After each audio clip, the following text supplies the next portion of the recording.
Olá, alunos da Escola Jacob Ferreira, tudo bem com vocês? Bom, professor Aurélio aqui, eu sou o professor de ciências, né, de vocês, já tem um tempo que a gente não se vê, e aqui a gente vai falar um pouquinho sobre ciências e linguagens, tá? A gente disponibilizou um caderno para vocês no grupo, e a gente vai falar principalmente nesse primeiro momento aqui do capítulo 1, onde o título é O Dilema das Redes, filme da Netflix, liga redes sociais ao vício em drogas, né? Está na página 4. Então esse texto é de Matheus Picconelli, que ele é um jornalista e que foi disponibilizado na revista Tilt, né? Que é uma revista da UOL. Bom, esse texto ele fala principalmente sobre as redes sociais e ele começa com essa frase, né? Que existem apenas duas indústrias que chamam seus clientes de usuários, que são a indústria de softwares e a indústria de usuários de drogas, né? E isso aí já é um indício forte, né? Uma frase bem forte, que já mostra pra gente sobre o que trata esse documentário, que é no uso excessivo das redes sociais, certo? Então esse texto ele conta com vários especialistas e pessoas de grande renome na área, né? Então tem o professor Edward Tufte, que é da Universidade de Yale, que é uma das principais universidades do mundo, que ele fala sobre o tema. Tem o Tristan Harris, que ele é um design ético da Google. O Tim Kendall, que é um ex-presidente, né, do Pinterest. Tem o Justin Rosten, que é um engenheiro, ex-engenheiro do Facebook.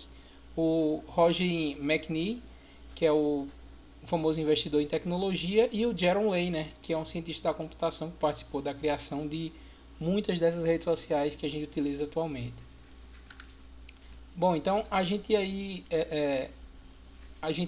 tem que pensar na seguinte frase, né? Que é pertinente para a gente. Se você não está pagando pelo produto, você é o produto.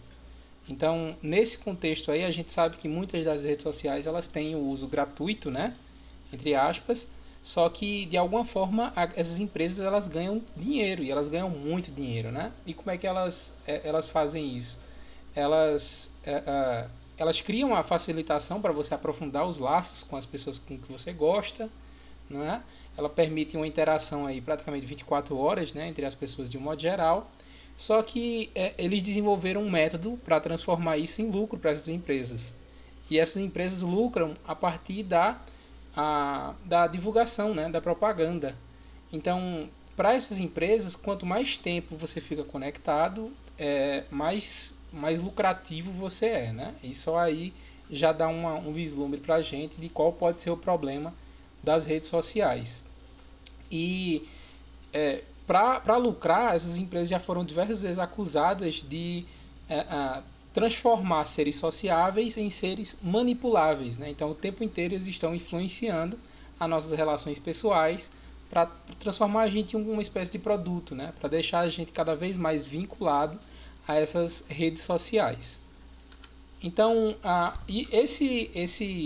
essa transformação em um ser manipulável está muito vinculado à dopamina, que é um neurotransmissor que está vinculado principalmente à compensação e ao prazer, né? Então, quando a gente está com nossas relações pessoais em dias, quando a gente recebe um sorriso de um amigo, a aprovação do pai e da mãe, isso aí geralmente causa uma liberação imediata de dopamina que traz para a gente a noção do prazer, né? A gente identifica aquilo como prazer.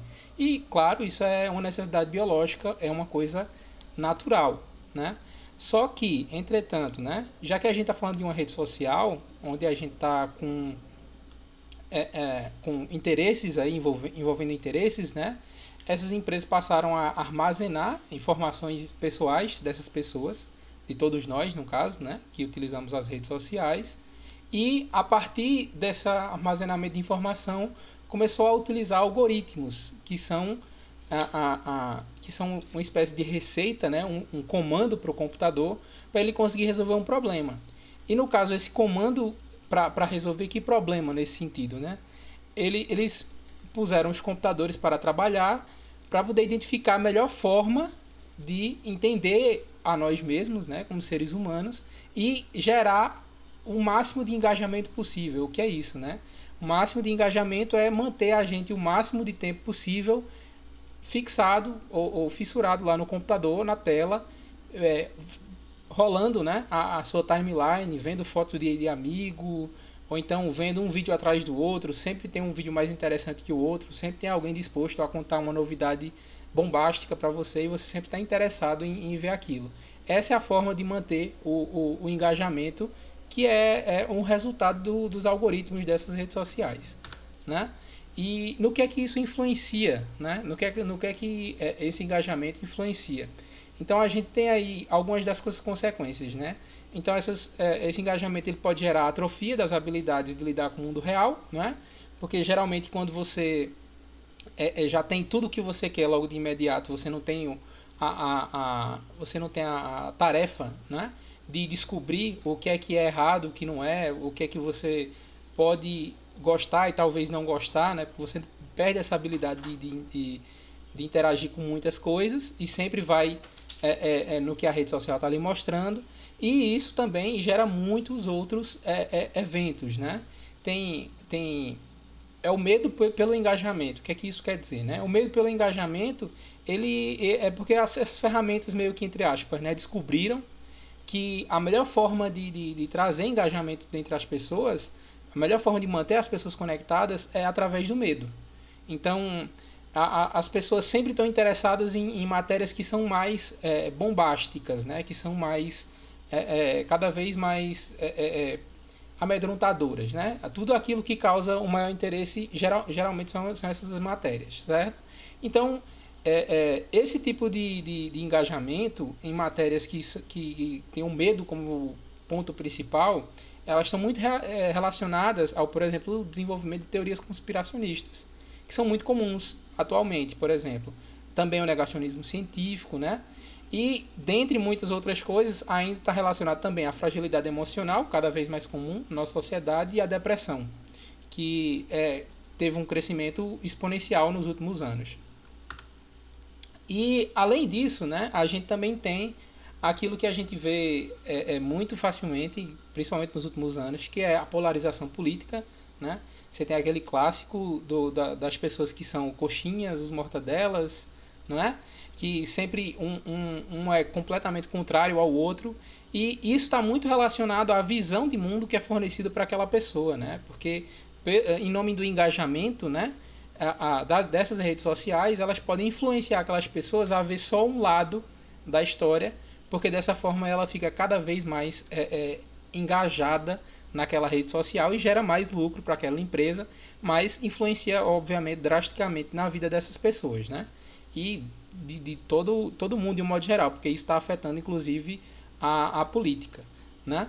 Então, existem pessoas atualmente que estão muito preocupadas, né, obviamente, com o desenvolvimento dessas redes sociais e como elas influenciam nas nossas vidas, certo? E, inclusive, essas pessoas estão realizando protestos, né? Estão realizando cobranças, né, em cima dos desenvolvedores dessas redes. E aqui a gente fica com a pergunta, né? Existe uma saída para essa situação? Como é que a gente continua? A gente continua nas redes sociais? A gente se engaja cada vez mais? A gente combate a desinformação? Ou a gente, combatendo a desinformação, a gente está ajudando a aumentar o problema, não é?